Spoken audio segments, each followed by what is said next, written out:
apakah kita masih bisa melakukan hijrah sebagaimana yang dilakukan oleh Rasulullah dengan para sahabatnya? Mohon penjelasannya, Wabillahi. Demikian, terima kasih. Wassalamualaikum warahmatullahi wabarakatuh. Waalaikumsalam warahmatullahi wabarakatuh. Pertanyaan dari Bapak Nahrawi, yang komandan kita. Beliau ini aslinya Kalibawah ya, tinggalnya di Kelurahan Gondrong. Kalau kita Riyadhus Shalihin, ini sangat populer dunia pesantren, ditulis oleh seorang ulama besar, Al-Imam An-Nawawi. Al-Imam An-Nawawi, karena dinamakan An-Nawawi karena tinggalnya di Kampung Nawa. Kampung Nawa ini kalau nggak salah di Syria.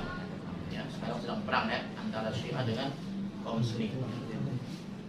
Di sana dijelaskan ya di dalam halaman 7 itu, la hijrata ba'dal fath. Tidak ada lagi hijrah setelah kemerdekaan kota Mekah. Nah, jadi setelah kota Mekah itu merdeka, Aiman as-Sorot Darul Islam telah menjadi negeri Islam, maka tidak ada lagi hijrah, karena tidak lagi yang perlu dikhawatirkan. Rasulullah itu hijrah memang diperintahkan oleh ya sama datang Pak Jarpan. Masuk.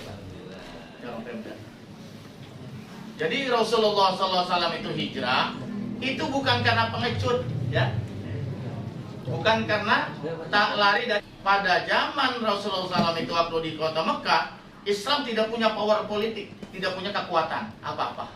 Semua kekuatan itu dikuasai oleh orang kafir Quraisy. Jangankan sholat berjamaah terbuka, kita sholat saja sembunyi-sembunyi, dakwah pun sembunyi-sembunyi. Ketika terang-terangan, maka itu pun luar biasa tantangannya, betul nggak? Ketika Nabi dakwah secara terang-terangan. Dan Islam sulit berkembang karena tidak punya kekuatan, tidak punya power itu ya. Power politik, power ekonomi, semua budaya itu dikuasai oleh Abu Jahal, Abu Lahab, Abu Gosok dan lain-lain. Betul ya? Makanya Nabi Muhammad disuruh hijrah. Kenapa? Karena di Madinah walaupun jauh, umatnya sedang menantikan Nabi akhir zaman. Mereka mendukung sepenuhnya dakwahnya Rasulullah Sallallahu.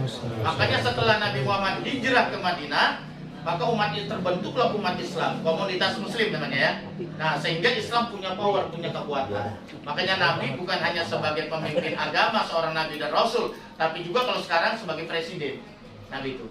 Maka Nabi lah setelah mulai menyusun kekuatan ekonomi, menyusun kekuatan militer, dan jaga-jaga kalau nanti diserang oleh kafir Quraisy. Dan ternyata itu pernah benar-benar terjadi di bulan Ramadan, perang yang pertama namanya Perang Badar. Betul kan? Nah itu. Tapi ketika Nabi hijrah ke Madinah, udah sekian lama, Nabi Muhammad itu dengan 10.000 umat Islam, sebetulnya bukan mau perang dan balas dendam, gak ada orang kafir Quraisy yang di Mekah, bukan. Tetapi karena melaksanakan ibadah haji yang pertama dan terakhir, makanya dinamakan haji wada. Tapi apa yang terjadi? Mereka ketakutan luar biasa. Waduh, kita dibantai nih, jangan disate nih ya.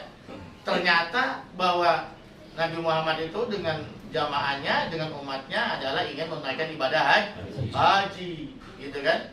Nah, pada saat itulah Abu Sufyan mendapat hidayah Islam.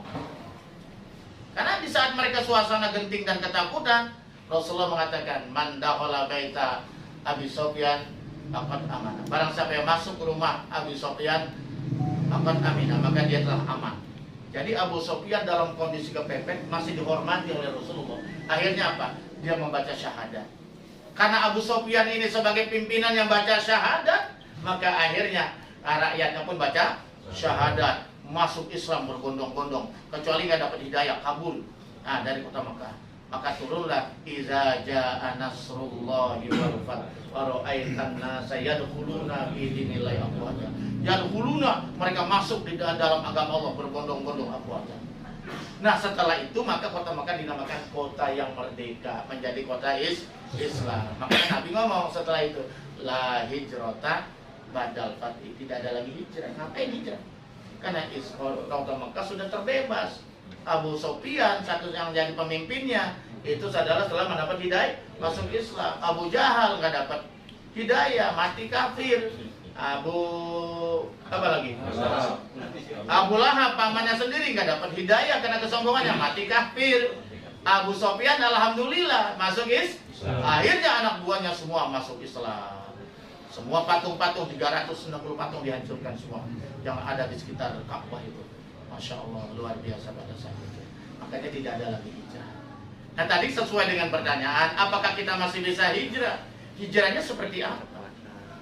Karena hijrah itu kalau kita lihat di dalam Syarah Riyadhus Shalihin itu, hadis yang di awal itu tentang hijrah itu ternyata hijrah macam-macam. Saya kutip itu. Ada hijrah inda nazariyatil makan, ada hijrah secara tempat, fisik, teritorial. Ya kalau bahasa kuliahnya. Secara teritorial artinya secara fisik hijrah dari Mekah ke Madinah. Nah, itu yang dilakukan oleh Rasulullah dengan sahabat muhajirin. Muhajirin itu orang yang pindah dari Mekah ke Madinah. Kalau Ansor orang yang ahli Madinah, asli Madinah, Yasrib pada saat itu yang menolong perjuangannya Rasul, makanya dinamakan kaum dua sahabat inilah dipersaudarakan oleh Rasulullah SAW. Luar biasa pada saat itu. Dan itu tidak mungkin kita lakukan karena itu sudah berlalu, betul nggak? 15 abad yang lalu. Pada saat itu kalau zaman Rasulullah ya konteksnya Rasulullah. Kalau sekarang bisa, tapi hijrahnya mungkin karena umroh, karena haji dari Madinah ke Mekah dulu baru ke Madinah. Tapi itu karena ibadah haji dan umroh. Tapi ada yang ke Madinah dulu, ada yang ke Mekah dulu. Gitu kan ya. Yang kedua, juga hijrah itu bisa indah nazariyatiz zaman. Jadi hijrah dilihat dari konteks waktu, Pak Jarban. Nah ini, kalau dilihat dari konteks waktu, itu sudah berlalu 15 abad yang lalu juga. Betul nggak ya? Yaitu pada hari Senin katanya tanggal 12 Rabiul Awal. Jadi kalau kita mau hijrah dalam sejaman dengan Nabi, terlambat lahir kita. Betul nggak? Terlambat lahir, betul nggak? Karena sudah lama. Kalau kita pengen hijrah kayak Nabi secara fisik, kita kan tinggalnya di Indonesia. Berarti kita harus ke sana dulu. Di zaman Rasulullah hijrah itu memang satu keharusan. Bukan Nabi pengecut, bukan. Tapi karena ingin membela agama Allah. Makanya yang hijrah pada saat itu ada yang dapat pahala dan tidak. Ya, man kana hijratu ila Allah Rasul wa hijratu ila Rasul. Sebab siapa yang hijrahnya karena membela agama Allah dan perjuangan Rasul, ya hijrahnya berarti dapat pahala. Tapi yang hijrahnya karena perempuan wanita Madinah yang jadi cantik, dapatlah perempuan tapi nggak dapat pahala. Barang siapa yang hijrahnya karena dagang, ya dapatlah dunia tapi nggak dapat pahala. Itu yang dimaksud inamal a'malu bin niat. Segala amal perbuatan tergantung niat. Nah, kita pun nih sekarang malam ini tergantung niat kita. Kalau niatnya cuma karena YouTube ya nggak ada pahalanya. Nah, itu kan cuma YouTube karena pandemi aja kan ya, supaya dakwah kita lebih banyak dilihat orang. Itu kan dakwah juga, betul nggak ya? Agar jangan kita lingkungan skup kecil. Nah, bukan karena riya, bukan karena riya, kan karena riya lebih di stop ya. Masya Allah, itulah. Tapi ada hijrah yang ketiga yang ini bisa kita lakukan, yaitu hijrah indah nazariyatil makna, ya, maknawi, secara maknawi, secara substansial. Itu bisa aja dilakukan kalau hijrah dari segi nilai dan segi makna, betul nggak? Misalnya yaitu hijrah minal mutakhir ila ta'akhur ila taqaddum, dari keterbelakangan ke kemaju. Teman kita selalu, kita ini negara kaya, tapi kita nggak jadi tuan rumah, yang jadi tuan rumah malah asing. Betul ya? Posisinya kita kan yang jadi tuan rumah, betul nggak? Secara ekonomi maksud saya. Kenapa mereka yang jadi tuan rumah? Nah kita harus berpacu secara ekonomi, kita harus maju, betul nggak ya? Nah kalau hijrah begini bagus kan? Kita kan lebih banyak jadi konsumen daripada produsen juga, lebih banyak beli belanja daripada memproduksi, kan begitu? Masya Allah. Nah kalau begini bagus. Atau minal ma'asi ilal masaleh, hijrah dari segala maksiatan, stop kemaksiatan, hijrah kepada amal soleh. Kalau ini bisa dilakukan kapan dan di mana? Nah pada malam hari ini pun kita sedang hijrah. Nah Mas Nan ya, ini hijrah. Pak Jasli hijrah nih kan pendatang baru nih. Pak Sucipto hijrah dari rumah hijrah ke acara ngopi, ngobrol pintar seputar agama sambil ngopi. Hijrah apa lah? Hijrah dari tempat sinetron, biasa nonton sinetron misalnya, ke pengaji. Bagus nggak kira-kira? Bagus. Cakep itu. Itu namanya minal ma'asi ilal masoleh. Yang biasa maksiat sekarang stop, berbuat berhijrah kepada hal-hal yang bersifat amal soleh.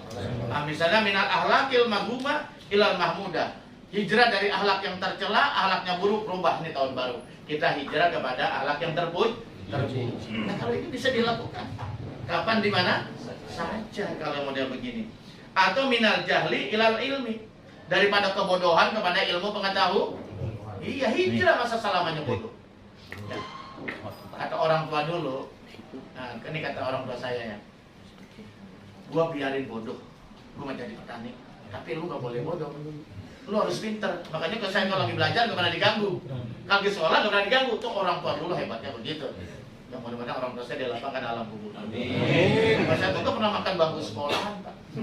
Ya kalau baca koran nyungsang. Orang dulu bisa baca Quran tapi nggak bisa baca koran. Orang sekarang pandai baca koran tapi nggak bisa baca Quran. Nauzubillah summa nauzubillah. Kenapa nggak hijrah itu? Dari kebodohan kepada ilmu. Masya Allah. Ya, minat taklid ilal ittiba. Taklid bener nggak taklid? Hijrah dari taklid ngikut nggak tahu dasarnya. Sholat, lu ngapa sholat? Sholat zuhur kok begitu? Yang kong gua begitu. Udah ya? Ya ikutnya tahu dasarnya.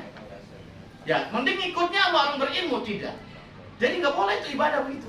Ibadah itu minimal ittiba. Ngerti nggak ittiba? Ittiba itu ngikut tapi tahu dasarnya. Dari mana? Dari guru saya. Guru kamu siapa? Masa kita nggak punya guru? Setiap orang tuh wajib punya guru. Kalau nggak punya guru, nanti pertanggungjawabannya gimana?